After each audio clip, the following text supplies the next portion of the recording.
চায়ের বস্তা মাঠ থেকে তুলে এনে রাস্তায় স্তূপ করে রেখেছে।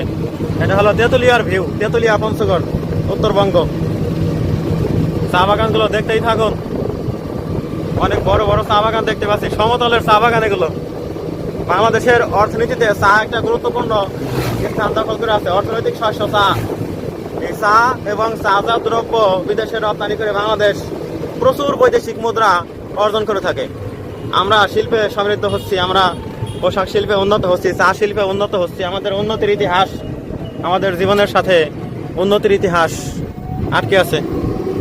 মাঠঘাটের সবুজ প্রান্তর, আর সেই প্রান্তরে ধান সহ অন্যান্য ফসলের পাশে জায়গা করে নিয়েছে এই অঞ্চলে চা। এই অঞ্চলে চা আগে ছিল না, ধান চাষ হতো। সেই ধান চাষের পরিবর্তে এখন চায়ের দিকে লোকজন ঝুঁকে যাচ্ছে।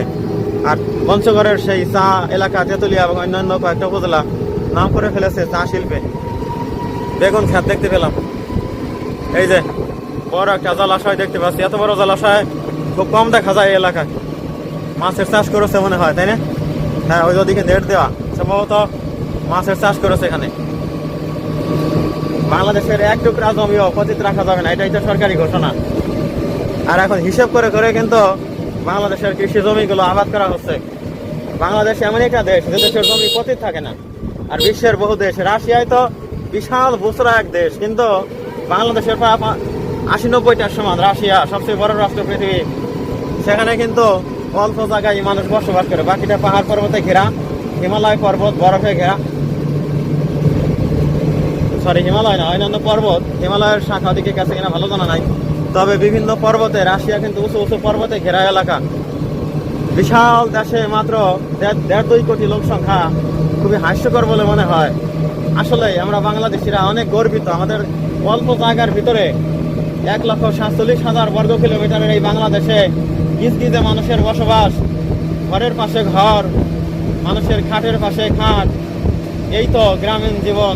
আর বস্তিতে গেলে তো বেহুশ হয়ে যাবেন। হ্যাঁ, এত মানুষ একসাথে বসবাস করে। আমার বাংলার বস্তিতেও উন্নয়নের ছোঁয়া লেগেছে। একসময় আমরা আশা করব বস্তি থাকবে না। বাংলাদেশটা সত্যিকারেই সোনার বাংলাদেশ হবে। এখনো রূপার বাংলাদেশ থেকে সোনার বাংলাদেশে পরিণত করতে হবে আমাদের এই দেশকে।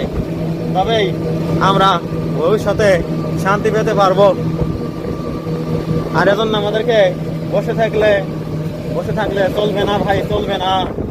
দেশকে ভালোবেসে গান গাইলে চলবে না ভাই, চলবে না।